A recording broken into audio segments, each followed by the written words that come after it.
اب میں نہایت ادب سے ملتمس ہوں حجت الاسلام والمسلمین مولانا سید علی رضا رضوی صاحب سے کہ وہ آئیں اور رونق فروز ممبر ہوں، اور آپ سے گزارش ہے کہ براہ کرم اپنے موبائل جو ہیں وہ سائلنٹ پہ کر لیں اور ممبر کے قریب تشریف لے آئیں تاکہ بعد میں آنے والے لوگ مجمع کو ڈسٹرب نہ کریں اور کوئی خلل نہ ہو۔ بر محمد و آل محمد صلوات۔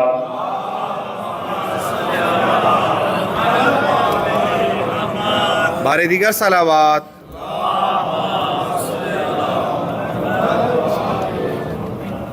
نعرہ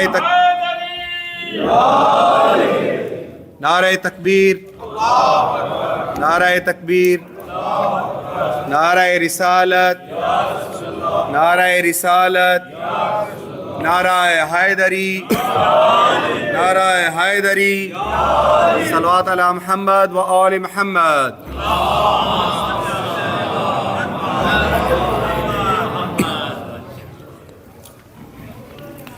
اعوذ باللہ من الشیطان الرجیم، بسم اللہ الرحمن الرحیم۔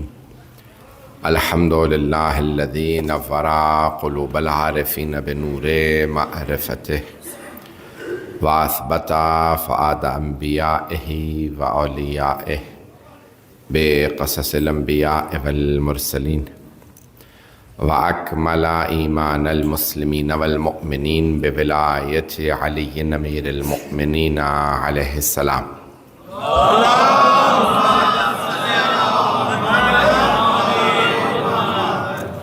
والصلاة والسلام والتحية والإكرام على أفضل الموجودات، العبد المؤيد والرسول المسدد، المصطفى الأمجد المحمود الأحمد، أعني أبا القاسم محمد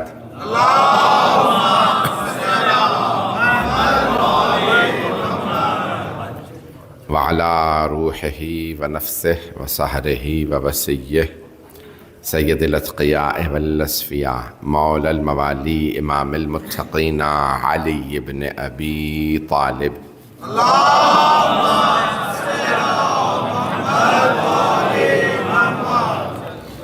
وعلى أوصيائه لا سيما بقية الله في الأرضين روحي وأرواح العالمين لتراب مقدمه الفداء، واللعنة الدائمة على أعدائهم أجمعين من الآن إلى قيام يوم الدين. أما بعد، فقد قال الله الحكيم في كتابه الكريم، بسم الله الرحمن الرحيم: الله نور السماوات والأرض، صدق اللہ العلی العظیم. صلوات.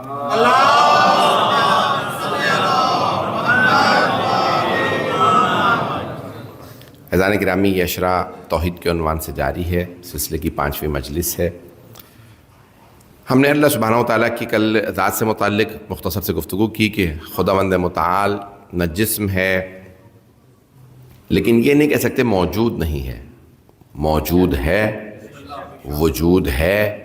اگر کہیں کہ وجود نہیں ہے تو اس کا مطلب ہے موجود ہی نہیں، وجود ہے لیکن جسم نہیں ہے۔ ہم یہ سمجھتے ہیں کہ صرف جسم ہی موجود ہے، نہیں، اتنی یہاں پہ اور چیزیں موجود ہیں جو ہمیں نظر نہیں آ رہی، جو جسم نہیں رکھتی۔ خود ہماری عقل، خود ہماری روح، خود ہمارے احساسات، ہمارے جذبات، یہ سب جسم نہیں رکھتے، ہاں جسم میں ہیں لیکن یہ جسم نہیں ہے، یعنی ابعاد نہیں۔ جسم کہتے ہیں ابعاد، ماس انگلش میں کہتے ہیں نا، جس کی لینگتھ وڈتھ اینڈ ڈیپتھ ہوتی ہے، یعنی لمبائی چوڑائی گہرائی ہو۔ نہیں، عقل کی لمبائی چوڑائی گہرائی نہیں ہے، عقل کو پیمانے سے نہیں ماپا جا سکتا کتنے کلو عقل ہے۔ البتہ فارسی کا محاورہ ہے، آدھا کلو عقل کے لیے 1 من، آدھا کلو علم کے لیے 1 من عقل کی ضرورت ہوتی ہے۔ تو بہرحال کئی افراد 2-4 کلو علم لے لیتے ہیں، آدھا کلو بھی عقل نہیں ہوتی۔ شاید یہ محاورہ بعد میں سمجھ میں آ جائے، اس پہ غور کر لیجئے گا، قابل غور اور قابل توجہ بات ہے۔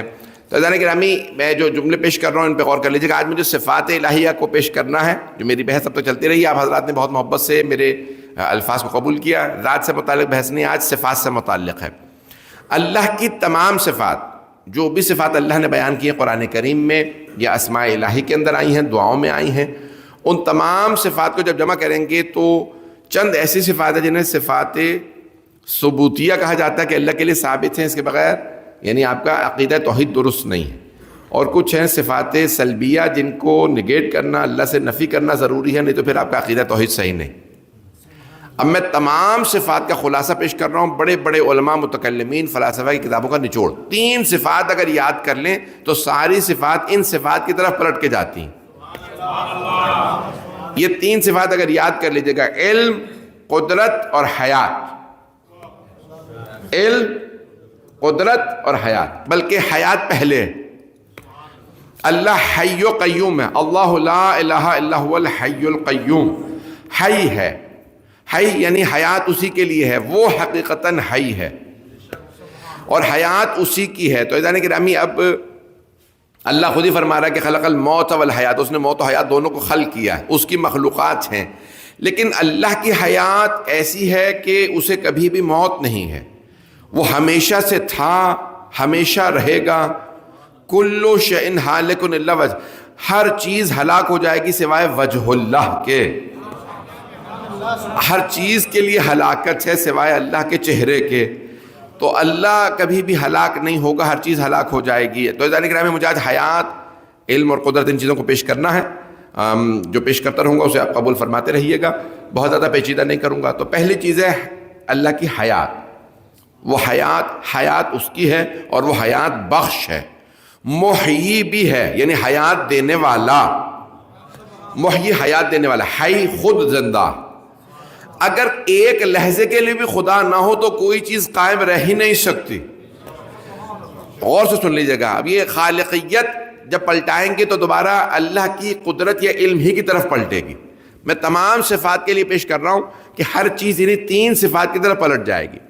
توجہ سے سن لیجیے، پیچیدہ علمی بحثیں ہیں، میں بہت آسان بنا رہا ہوں. عزیزان گرامی، کہنا کہ اللہ سبحانہ و تعالیٰ خالق ہے تو یعنی علم خالقیت رکھتا ہے، یہ قدرت رکھتا ہے کہ خلق کرے. نہیں ہے مجمع. 3 صفات پہ ہر بات پلٹ رہی ہے، علم، قدرت اور حیات. تو اب اللہ خالق ہے یعنی اللہ قدرت رکھتا ہے کہ خلق کرے. یعنی اللہ، کوئی مخلوق نہیں تھی تب بھی آپ اللہ کو سمجھ سکتے ہیں، لیکن اس وقت خالق نہیں سمجھ سکتے. کیوں؟ کیونکہ مخلوق ہی نہیں ہے. کچھ چیزیں سمجھ میں آتی ہیں مخلوق سے. مخلوق ہو تو خالق سمجھ میں آئے، مرزوق ہو تو رازق سمجھ میں آئے. میں یہ ساری علمی پیچیدہ بحثوں کو پیش کروں گا سادہ بنانے کے بعد. تو مجھے معلوم ہے مجمع آخر تک آتا رہے گا، لیکن میں شروع ہی سے شروع کر دیتا ہوں. جب ابتدائی مجلس ہوتی ہے تو میں اپنے موضوع پہ آ جاتا ہوں. تو عزیزان گرامی، میں کیونکہ وقت نہیں ہے جو سن لیجیے گا، تو 3 صفات کو پیش کر رہا ہوں، علم، قدرت اور حیات. تو اب اللہ سبحانہ تعالیٰ اب سمیع و بصیر ہے. یہ صفات ثبوتیہ میں ہے کہ اللہ سمیع و بصیر ہے. دوبارہ سن لیجیے، سمیع و بصیر. سمیع سننے والا، بصیر دیکھنے والا. اب وہ دیکھتا ہے بغیر آنکھوں کے، سنتا ہے بغیر کانوں کے. تو دوبارہ کیا کہا جائے گا؟ علم رکھتا ہے دیکھنے اور سننے کا، یا قدرت رکھتا ہے دیکھنے اور سننے کی. دوبارہ وہی صفات اگر سمجھ میں آ جائیں جو میں نے پہلے 3 صفات بیان کر دی ہیں، یہ 3 صفات سمجھ میں آ جائیں تو سب سمجھ میں آ جائے گا. اللہ قدرت رکھتا ہے، یعنی اب یہ لا یغلطہ سؤال عن سؤال، یہ دو جوشن کبیر میں آپ پڑھتے ہیں کہ اللہ کو ایک سوال کچھ کر رہا ہے، دوسرا کچھ کر رہا ہے. یہ نہیں ہوتا. میں سن رہا ہوں نا، کوئی آدمی 3 4 5 افراد ایک ہی دفعہ مجھ سے بات کرنے لگتے ہیں تو مجھے ہوگا کہ کیا پوچھ رہے ہیں، کیا سوال کر. توجہ، اتنے لاکھوں کروڑوں اربوں لوگ، اس کے علاوہ فرشتے، ساری مخلوقات میں سب سے زیادہ فرشتے، سب عبادت کر رہے ہیں، سب دعائیں مانگ رہے ہیں، سب تسبیح کر رہے ہیں، تقدیس کر رہے ہیں. اللہ کو کبھی اشتباہ نہیں ہوتا، اس نے کیا کہا، اس نے کیا کہا.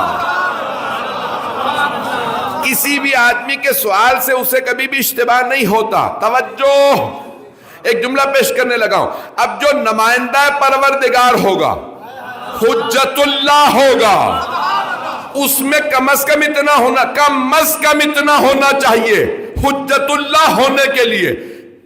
آپ جب زیارت پڑھتے ہیں تو کیا پڑھتے ہیں؟ حجت اللہ علی خلقہ. اے حجت خدا، آپ ساری مخلوقات پہ اس کی حجت ہے. نہیں ہے مجمع، سارے انسانوں پہ نہیں، ساری مخلوقات پہ حجت خدا ہے۔ تو کم از کم اتنا ہونا چاہیے کہ جتنے بھی بول رہے ہو سب کو سمجھ رہا ہو۔ نہیں ہے مجمع، تو مجمع نہیں ہے۔ اب یہ لقب سمجھ میں آ رہا ہے، اذن اللہ الوائیہ، اللہ کا سننے والا کان۔ امام اللہ کا سننے والا کان، دیکھنے والی آنکھ۔ اگر حجت خدا میں سب کو سمجھنے کی صلاحیت نہ ہو تو وہ حجت خدا ہی نہیں۔ اب اگر اس کو سب کی زبانیں سمجھنا آ رہی ہو تو حجت خدا ہی نہیں ہے مجمع۔ اسے اگر سب کی زبانیں سمجھ میں نہ آ رہی ہو تو سب کے لیے حجت نہیں ہے، بس عربوں کے لیے حجت ہے۔ حجت خدا کو سب کی زبانیں سمجھ میں آ رہی ہیں، سب کی لکھائی سمجھ میں آ رہی ہے۔ اب وہ امی ان پڑھ کے معنی میں نہیں ہو سکتے، نہیں تو حجت خدا ہی نہیں ہے۔ عزیزان گرامی، اللہ سمیع و بصیر ہے۔ میرا عقیدہ توحید سنتے چلے جائیے گا، وہ سمیع و بصیر ہے، ہر چیز کو سن رہا ہے، ہر چیز کو دیکھ رہا ہے۔ یعنی قدرت رکھتا ہے کہ ہر چیز کو سنے، قدرت رکھتا ہے کہ ہر چیز کو دیکھے۔ تو اس کا حجت ایسا ہونا چاہیے کہ جو اس کا نمائندہ برحق ہو، وہ تمام کمالات کا مالک ہو، نہیں تو وہ حجت خدا ہی نہیں ہے۔ میرے جملے پہنچ رہے ہیں؟ یعنی وہ پوری ولایت مطلقہ کا مالک ہوگا تو حجت خدا ہوگا۔ عزیزان گرامی، اب یہ پہلی چیز، اب میں ساری صفات کو پیش کرنا۔ حیات، اللہ حی ہے اور محیی ہے، محیی و ممیت۔ تو ہی زندہ کرتا ہے، تو ہی مردہ کرتا ہے۔ تو اللہ زندگی بھی دیتا ہے، موت بھی دیتا ہے، حیات اس کی ہے، اس سے حیات سلب نہیں کی جا سکتی۔ پتہ نہیں میرے جملے پہنچ رہے ہیں؟ اللہ سے حیات کو سلب نہیں کیا جا سکتا۔ مثال کے طور پہ میں ہوں نہ ہوں، کائنات رہے گی، توجہ رہے، میری زندگی ہو نہ ہو، حیات یہ پوری کی پوری کائنات رہے گی، لیکن اللہ سے حیات کو چھینا نہیں جا سکتا۔ جدا کر دے تو حیات حیات نہیں رہتی، اس سے سلب نہیں کیا جا سکتا۔ وہ حی ہے، ایسا حی جس سے حیات چھینی نہیں جا سکتی، جس سے لفظ حی کو جدا نہیں کیا جا سکتا۔ یہ تین صفات ذہن میں رکھ لیجئے گا۔ اللہ حی ہے، ایسا حی، حیات اسی کے لیے ہے، اس سے جدا نہیں ہوتی۔ کبھی بھی ایسا موقع نہیں آتا جسے کہا جا سکے مردہ۔ ہم نہیں تھے، ہیں، اور پھر ایک ایسا وقت آئے گا کہ نہیں ہوں گے۔ یہ مولا امیر کا جملہ بہت خوبصورت، میں جب سوتا ہوں میرے رونگٹے کھڑے ہو جاتے ہیں۔ مولا فرماتے ہیں، بہت گہرا جملہ ہے، میں نے پیچیدہ بحثیں شروع کر رکھی ہیں اور آپ حضرات محبت سے سن رہے ہیں، اسی طرح سنتے رہیے گا۔ مولا امیر کا ایک جملہ ہے بہت گہرا۔ مولا فرماتے ہیں، کہتے ہیں یہ انسان عجیب ہے، جب نہیں ہوتا تو پتہ ہی نہیں ہوتا کہ کیسا ہوگا۔ بچہ، آپ کو تمنا ہوتی ہے میں میرے اولاد ہو مثال کے طور پہ، تو ابھی بچہ نہیں ہوا، آپ کو یہی نہیں پتا جب ہوگا تو کیسا ہوگا۔ دیکھیں کتنی گہرائی ہے۔ مولا فرما رہے جب یہ انسان نہیں ہوتا تو پتہ ہی نہیں ہوتا جب ہوگا تو کیسا ہوگا، اور جب ہوتا ہے تو یہی نہیں سمجھتا کہ میں ایک وقت آئے گا کہ نہیں ہوں گا۔ وہ یہ سمجھ رہا ہوتا میں ہمیشہ کے لیے آ گیا ہوں۔ توجہ، پھر مولا فرماتے ہیں اور جب چلا جاتا ہے تو ایسا ہوتا ہے جیسے تھا ہی نہیں، اور جب ہوتا تو پھر اکڑتا کیوں ہے، تکبر کیوں کرتا ہے، ایسے جیتا ہے جیسے مجھے موت ہی نہیں آنے والی ہے، جتنا ظلم کرنا ہے کر لوں، کوئی حساب کتاب نہیں ہوگا، جتنا گناہ کرنے ہیں کر لوں۔ بہجت کا عجیب غریب جملہ ہے، وہ کہتے ہیں ہم نے پورا زور لگا کے گناہ کیے، اللہ نے پھر بھی اتنی نعمتیں دی۔ دیکھیں آج میرا موضوع ہے صفات الہیہ، توجہ۔ شیخ محمد تقی بہجت کہتے ہیں ہم نے اتنا زور لگا کے گناہ کیے، پھر بھی اللہ نے اتنی نعمتیں دی ہیں، کھانا ہے، پینا ہے، لباس ہے، اور یہ سایہ ہے، سب کچھ ہے۔ اگر ہم نے پورا زور لگا کے اس کی اطاعت کی ہوتی تو کتنی نعمتیں ہوتی ہیں۔ عزیزان گرامی مجمع کی توجہ ہے، تو عزیزان گرامی ابھی مجھے صرف تین صفات کو آج پیش کرنا ہے۔ تو پہلا، اللہ کی حیات۔ حیات اللہ سے کبھی بھی سلب نہیں کی جا سکتی، بس یہ ذہن میں رکھ لیجئے گا۔ دوسرا، علم۔ اللہ کا جو علم ہے وہ خاص ہے، اللہ ہی سے مخصوص ہے۔ مجمع کی توجہ میرے ساتھ ہے کہ آپ لوگوں کی محبتوں کا ممنون ہوں۔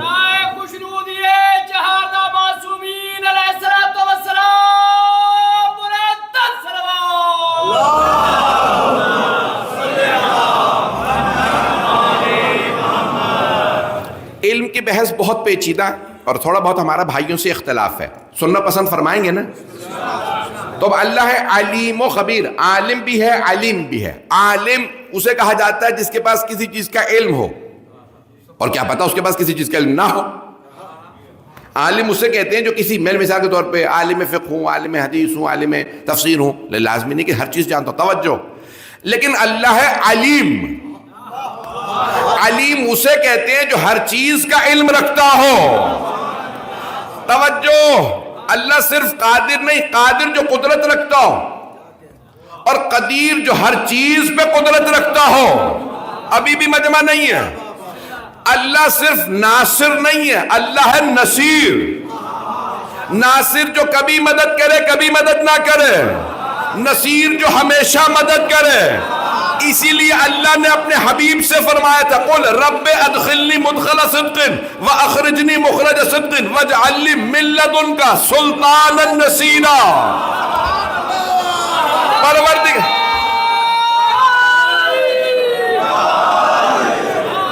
پروردگارہ اپنے پاس سے ایسا مددگار عنایت فرما جو ہمیشہ مدد کرے۔ اور سب نے لکھا ہے سلطان النصیرہ ہے علی ابن ابی طالب۔ اسی لیے ہم کہتے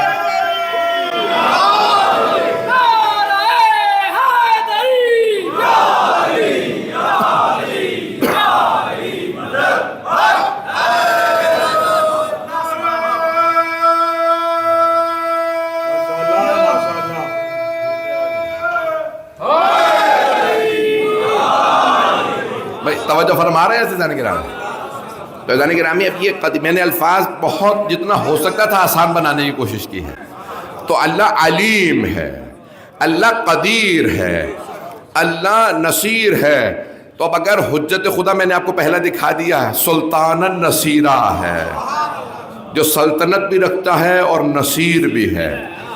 میں ایک اور جملہ کہہ دوں کہ جو حجت خدا ہوتا ہے وہ نصیر ہوتا ہے۔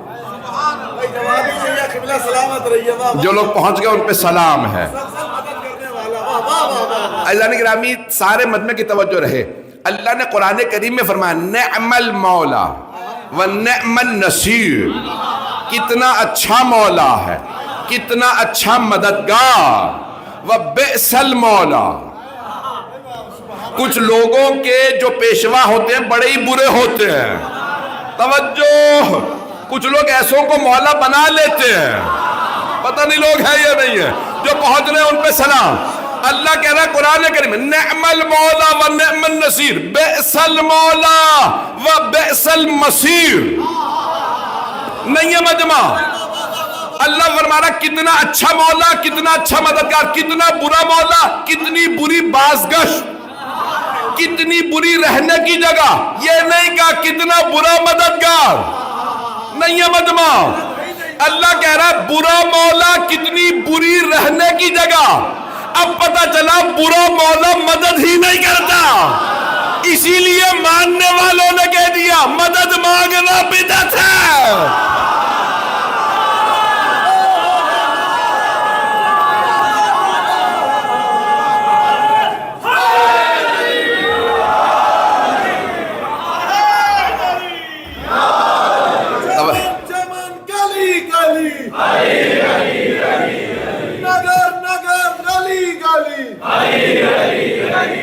سکون قلب گوزری، زبا زد پیمبری، وہ مرکز سکنوری۔ سبحان اللہ۔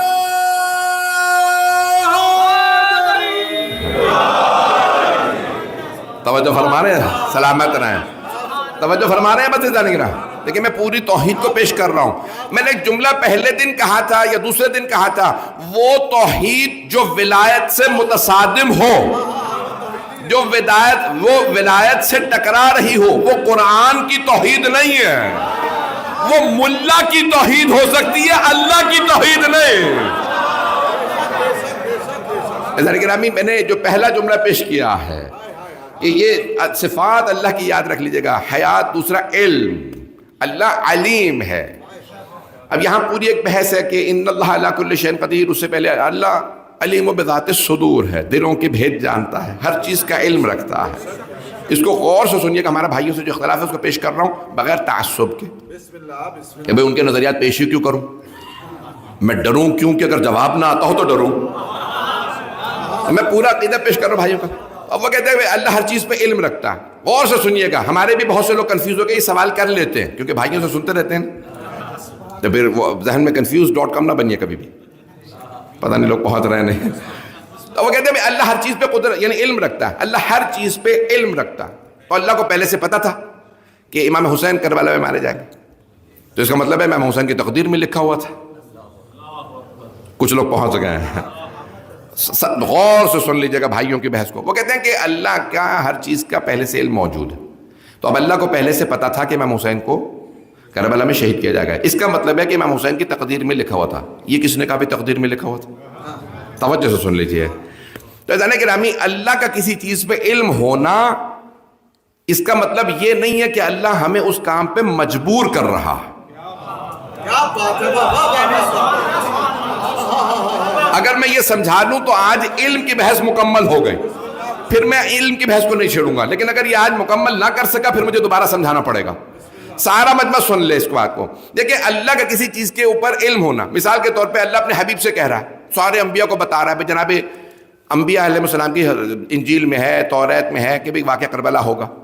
تو اللہ پہلے سے جانتا تھا. توجہ، انبیاء کو بتا رہا تھا، تذکرہ موجود تھا. فرات کا تذکرہ ہے تو کہہ رہے فرات کا تذکرہ ہے، وہاں شہادت ہوگی. رسول اکرم نے بتایا، اتنی احادیثیں، ام المومنین کو بتایا، امہات المومنین کو بتایا رضی اللہ عنہن.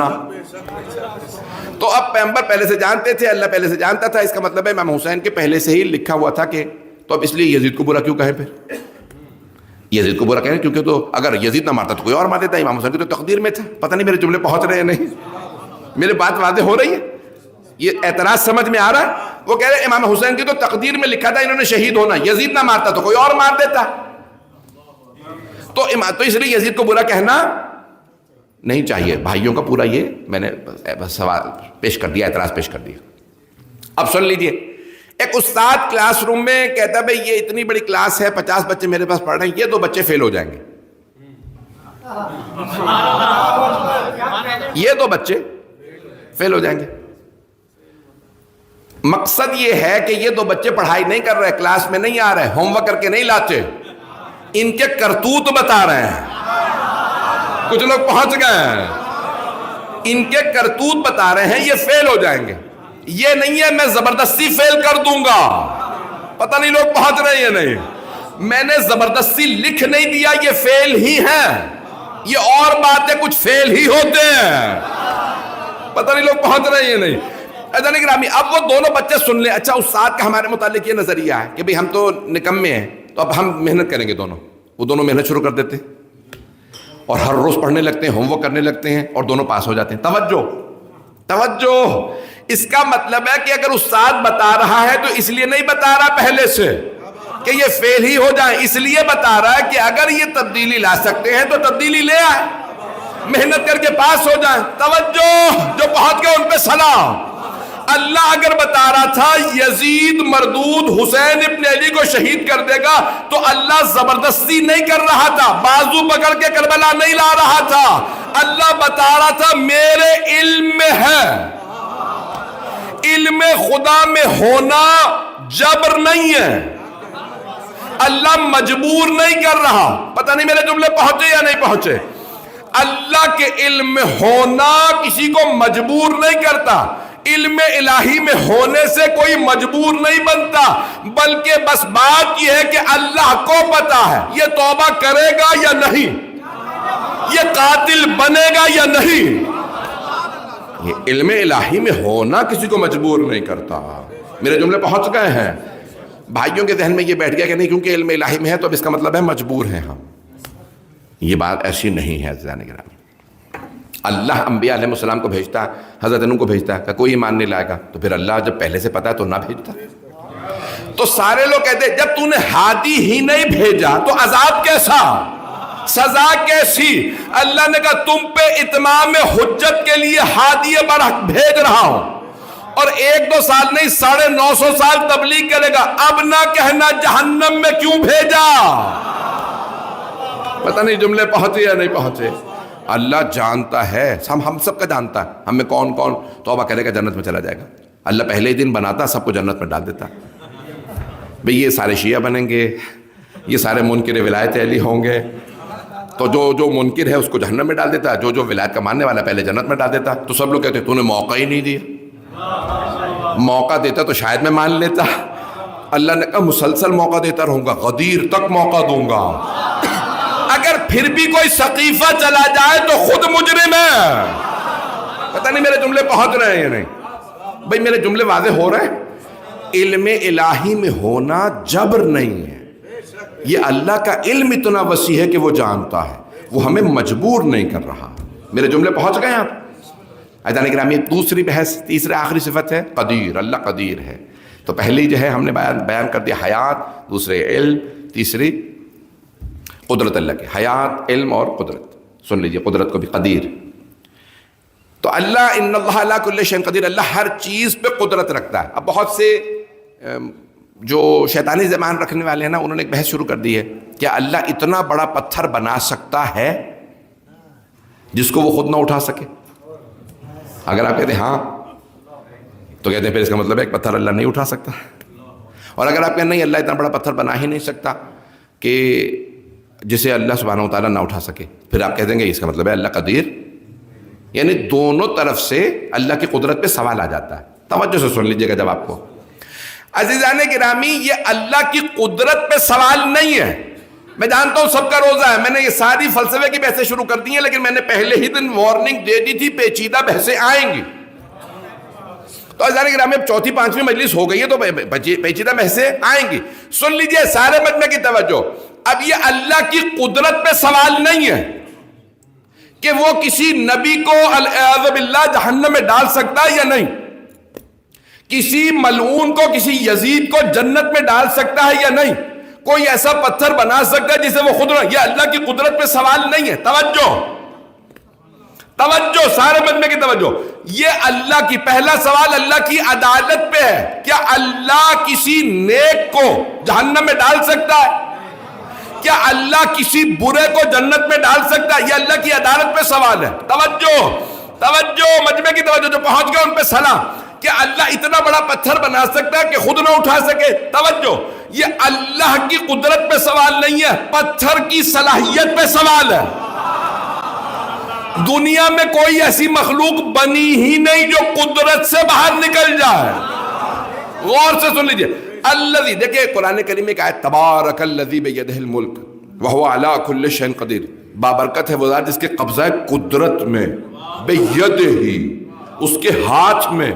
اللہ کا تو ہاتھ ہے نہیں, اللہ تو جسم ہے نہیں, لیکن اللہ فرما رہا ہے اس کے ہاتھ میں کائنات ہے. عزیزان گرامی, دنیا میں مثال یہی دی جاتی ہے. اس سے پہلے کہ میں بتاؤں ید اللہ کون ہے, میں صاف واضح کرنا چاہتا ہوں. کہنا ہوتا نا یہ چیز میرے ہاتھ میں ہے, یعنی بالکل میری قدرت میں ہے, میری قدرت سے باہر نہیں.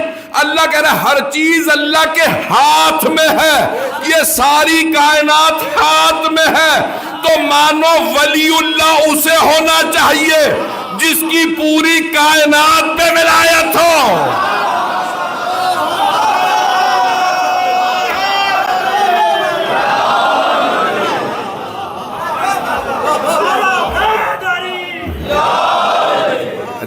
یہ اللہ کی قدرت میں ہر چیز ہے. میں معصوم کا ایک سوال پیش کر دوں اس سے پہلے کہ میں وقت نکل جائے. کسی نے سوال کیا چھٹے امام علیہ السلام سے, یونان کا,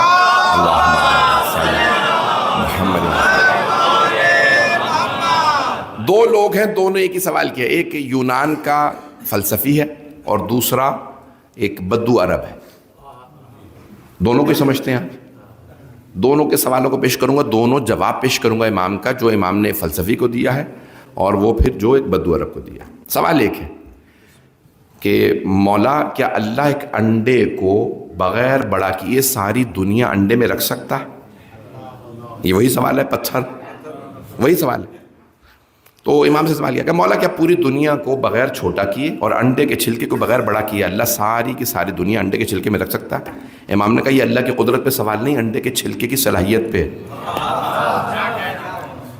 یہ اللہ کی قدرت نہیں ہے، چھلکے میں صلاحیت نہیں ہے کہ وہ پوری کائنات کو لے سکے. دیکھیے اب امام علیہ السلام اس فلسفی کو اس کے حساب سے جواب دے رہے ہیں، اور وہ مبہوت ہو کے امام کے قدموں میں بیٹھ گیا. جب آپ اٹھائیں گے نا توحید مفضل ہے مفضل ابن عمر، امام کے شاگرد ہیں. یہ مفضل ابن عمر اور امام کے شاگرد ہیں، اور ان کی توحید پڑھنے سے تعلق رکھتی ہے. یہ جب یونان کے فلاسفہ امام کی بارگاہ میں آنے لگے تو امام نے سب کو بٹھا کے الگ الگ جواب دیے ہیں اور توحید پوری ثابت کی ہے. میں اس کو آج مکمل کرنا چاہتا تھا آج، تاکہ یہ قدرت کی بحث مکمل ہو جائے. عزیزان گرامی، وہاں پہ مثال کے طور پہ ایک آدمی نے سوال کیا، کہا کہ بھئی اللہ سبحانہ و تعالیٰ یہ ساری مخلوقات کا خالق کیسے ہے؟ تو امام نے کہا کیا کرتے ہو تم؟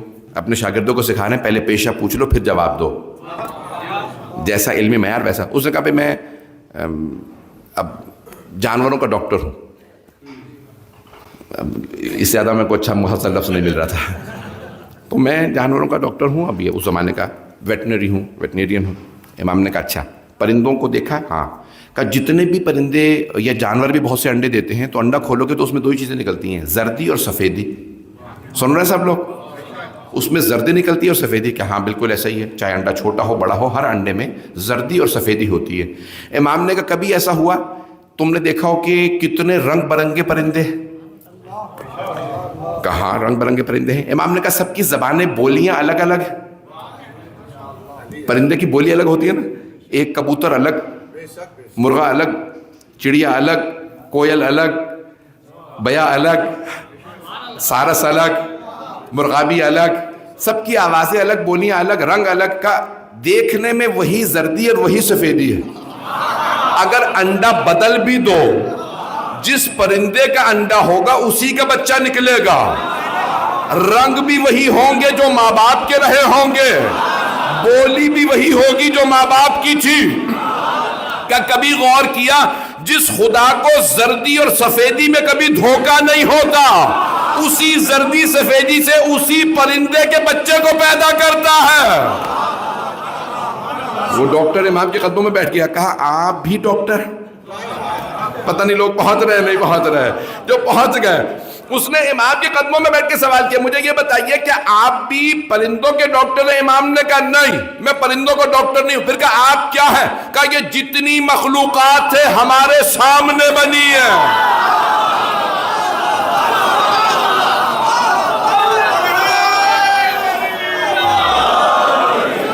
امام ہے. ایسا گرامی آپ کی محبتوں کو میں ممنون ہوں، آپ کی محبتوں کو.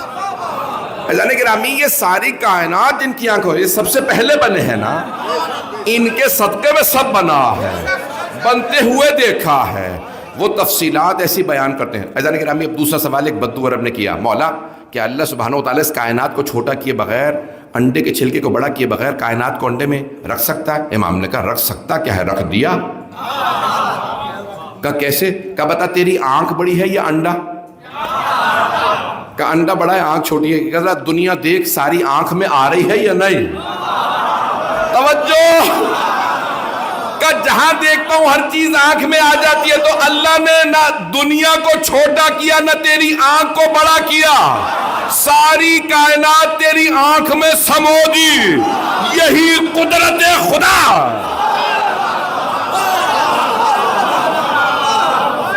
ان اللہ علی کل شیء قدیر. اللہ ہر چیز پہ قدرت رکھتا ہے. عزیزان گرامی جتنی باریکیوں سے سوچتے چلے جائیں گے آپ قدرت خدا تک پہنچ جائیں گے. نوجوانوں اور بچوں کے لیے ایک واقعہ کو دل سے پیش کر رہا ہوں اور اسی پہ مکمل کر دوں گا. میں نے ایک دو واقعات کا اور نہیں میرے خیال میں واقعہ کل میں نے کسی سے وعدہ کیا تھا خطبے کا بھی. اب میں مکمل چلیں اب میں ایک دو باتیں مجھے کل پیش کرنی پڑیں گی کیونکہ اصل میں مغرب کا وقت قریب ہوتا اور مجھے اس سے پہلے مکمل کرنا ہوتا. عزیزان گرامی دیکھیں الفاظ بہت اہم ہیں اور توحید بیان کرنے والی ہستیاں ایسی ہونی چاہیے جنہوں نے توحید کو سمجھا ہو. جو خود نہ سمجھا ہو وہ دوسروں کو کیا سمجھائے گا. توجہ. عزیزان گرامی جب جناب عباس علیہ السلام بھی میں نے شب جمعہ کے لیے وعدہ کیا تھا میں حضرت عباس کیونکہ باب الحوائج کی اور شب جمعہ ہے تو مولا کے بھی شب جمعہ کے دو خطبے کے بند سن لیجیے. میں پورا خطبہ نہیں پڑھ سکتا کیونکہ وقت نہیں ہے. تفصیل کا مولا عباس کا خطبہ ہے. تو مولا عباس ایک مرتبہ خانہ کعبہ کی چھت پہ چڑھے اور ایک جملہ کہا الحمدللہ الذی شرف ھذا بقدوم والدی، تعریف اس خدا کی جس نے اس گھر کو، خانہ کعبہ کو شرف بخشا میرے بابا کے قدموں سے. نہیں پتہ نہیں لوگ ہیں یا نہیں ہیں.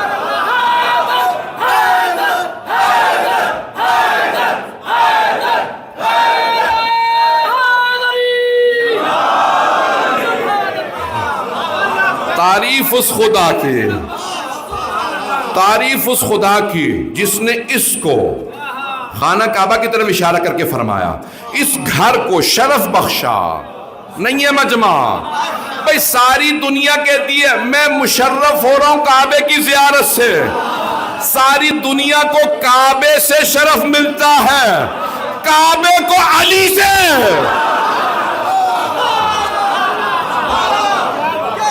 مولا حضرت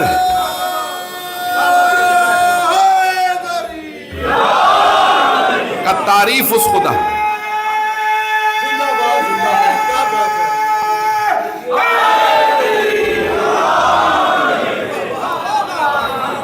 تعریف اس خدا کی جس نے اس گھر کو، بیت اللہ کو شرف بخشا میرے بابا کے قدموں سے. اب سمجھ میں آیا مولا علی کو اللہ نے کعبے میں ہی کیوں بھیجا. اللہ جانتا تھا یہ جو بت رکھے گئے ہیں شرف کم ہو گیا ہے، شرف بخشنے کے لیے علی کی ضرورت تھی کہ میرے علی کو لے آؤ تاکہ شرف واپس لوٹ آئے. بھئی توجہ، شرف لوٹ آئے، شرف علی کے آنے سے آتا ہے. جو لوگ پریشان ہو گئے ایک اور جملہ کہہ دوں، اسی لیے پوری دنیا میں ہر مزار کو کہا جاتا ہے شریف. سیون شریف، داتا صاحب شریف، اجمیر شریف، ساری دنیا میں شریف، نجف اشرف، سب ہیں کبیر. ہاتھ جوڑ کے پیش کر رہا ہوں، مجمع کی توجہ میں ادھر، سب ہیں کبیر. اللہ اکبر، اللہ سب سے بڑا ہے، اسی لیے کہتے ہیں اللہ اکبر. سب شریف، نجف ہے اشرف. جیسے اللہ اکبر ویسے نجف اشرف. جس کا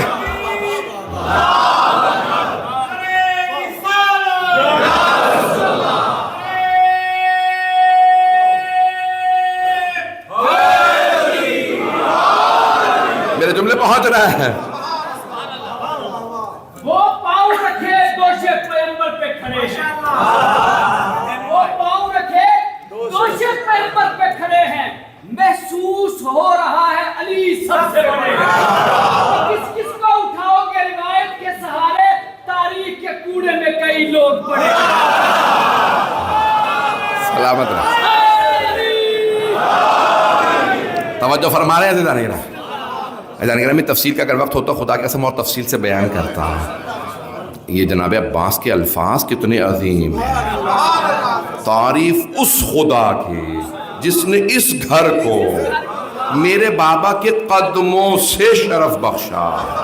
میں ایک ہی جملے پہ 5 منٹ سے بول رہا ہوں اور آپ عزیزان گرامی کتنا عظیم جملہ ہے. بلکہ مولا عباس ہی کو حق تھا، یہ مولا عباس علیہ السلامی کو حق تھا کہ وہ کہہ دے میرے بابا کے قدموں سے.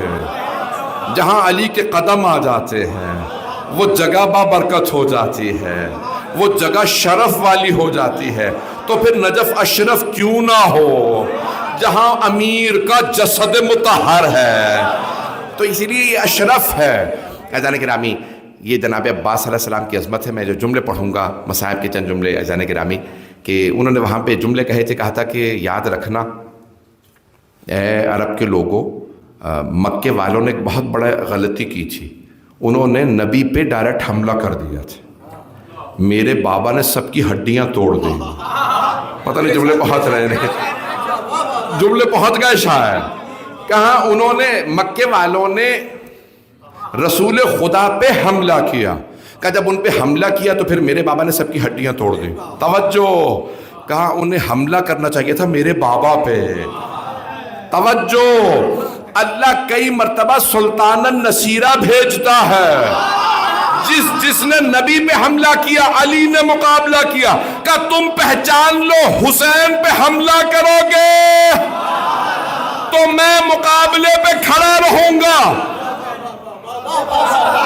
جب تک میں ہوں میں کبھی بھی اپنے مولا پہ آنچ نہیں آنے دوں گا۔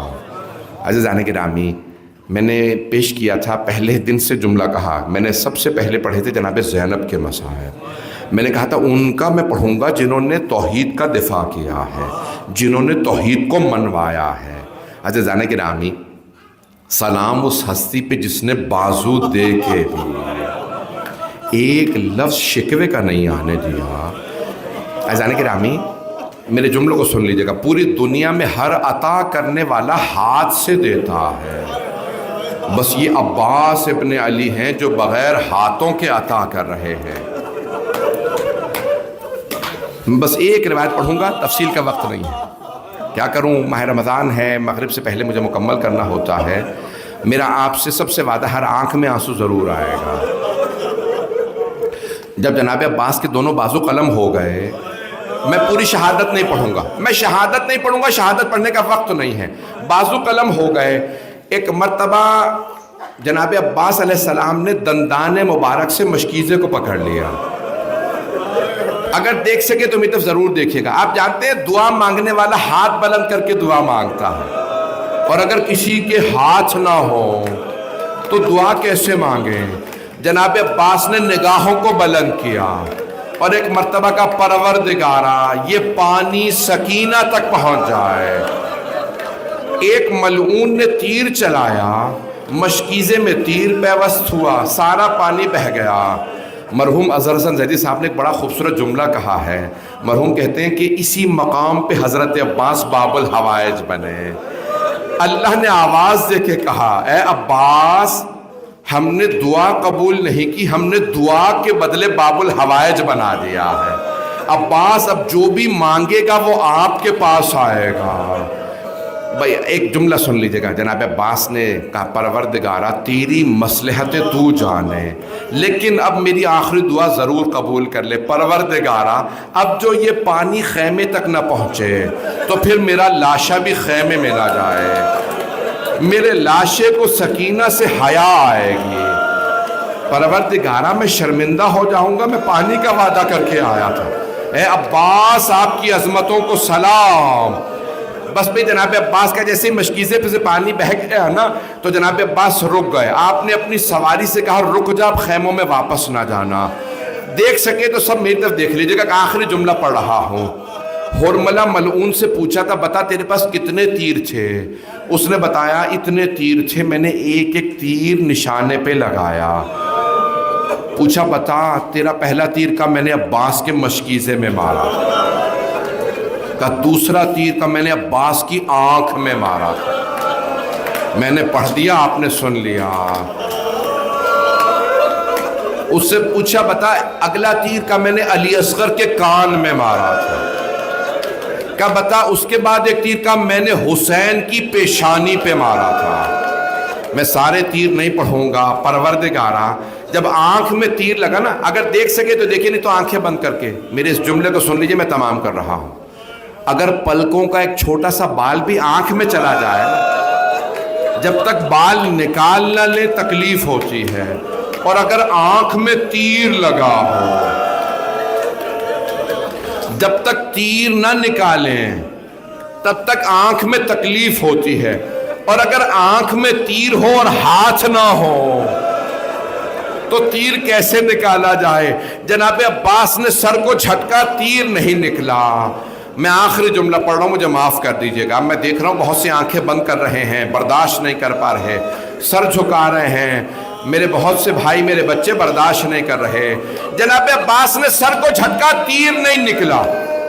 ایک مرتبہ دونوں گھٹنوں سے تیر کو پکڑا، دونوں گھٹنوں سے تیر کو پکڑ کے فشار دیا تاکہ تیر نکل آئے۔ جیسے تیر نکلا میرے مولا نے آواز دی، مولا میری مدد کو آئیے، میری آنکھ میں درد ہے۔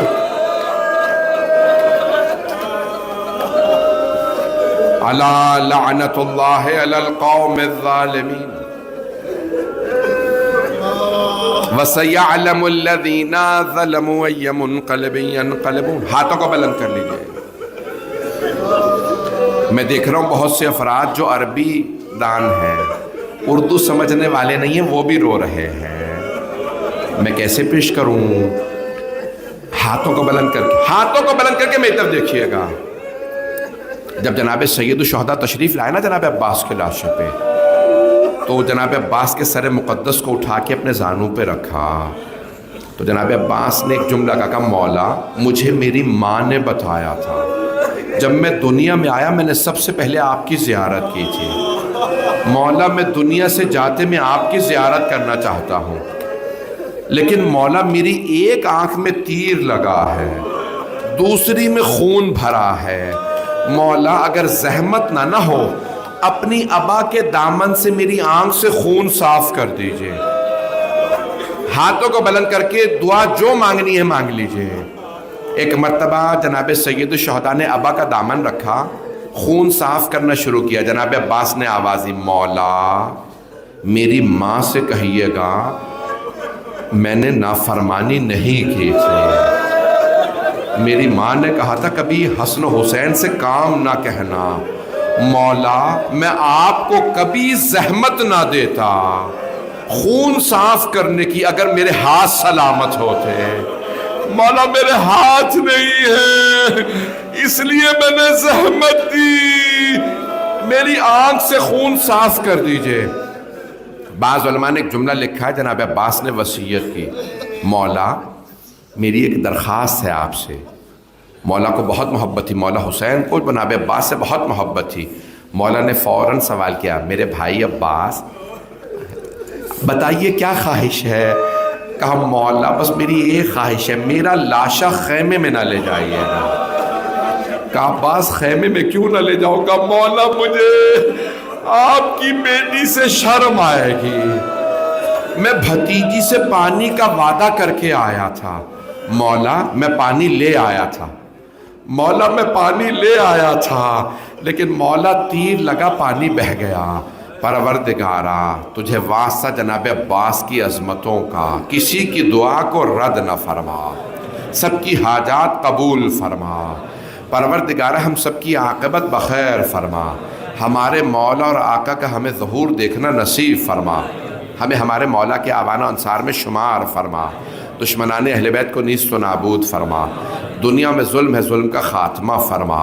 مؤمنین کی حفاظت فرما. بہت سے لوگوں نے التماس سے دعا کی، اب سب کی دعائیں مستجاب فرما. پروردگارہ خاص طور سے پارا چنار میں فلسطین میں دوبارہ کہہ رہے ہیں کہ 48 گھنٹے سے کوئی ٹرک کھانے کا نہیں پہنچا. پروردگارہ جب شام غریبہ میں بی بی کو تماچا لگا تھا نا، تو بی بی کے ذہن میں ایک بات تھی کہ بابا نے کہا تھا چچا فرات کے کنارے سو گئے ہیں. مولا نے یہی کہا تھا نا، تو بی بی نے ایک مرتبہ فرات کا رخ کر کے بلند آواز سے کہا چچا عباس اب تو واپس آ جائیے، چچا مجھے بہت تماچے لگے. پروردگارہ تجھے بی بی کی عظمتوں کا واسطہ پارا چنار میں، فلسطین میں، شام میں، لبنان میں، عراق، ایران میں، پاکستان میں، ہندوستان میں، افغانستان میں، فلسطین، یمن میں، بحرین میں، افریقہ کے ممالک میں، سب پہ رحم فرما. پروردگار آج بھی ہمارے برادران پارا چنار کے لیے ڈونیشن کر رہے ہیں تاکہ جس قدر ہو سکے وہاں پہ امداد زخمیوں کو اور وہاں کے مومنین کو پہنچایا جا سکے. پروردگارہ جتنے بھی افراد نے اس میں حصہ لیا اور جو آج حصہ لیں گے، سب کے رزق و روزگار میں برکت عنایت فرما. سب کی پریشانیاں دور فرما. ہم سب کے مرحومین کی مغفرت فرما. ہم سب کی عاقبت بخیر فرما. ہمیں اور ہمارے تمام مرحومین کو، ہمارے شہداء کو جناب سید الشہداء کی شفاعت نصیب فرما. ربنا تقبل منا انک انت السمیع العلیم بحق محمد وآلہ الطیبین الطاہرین المعصومین.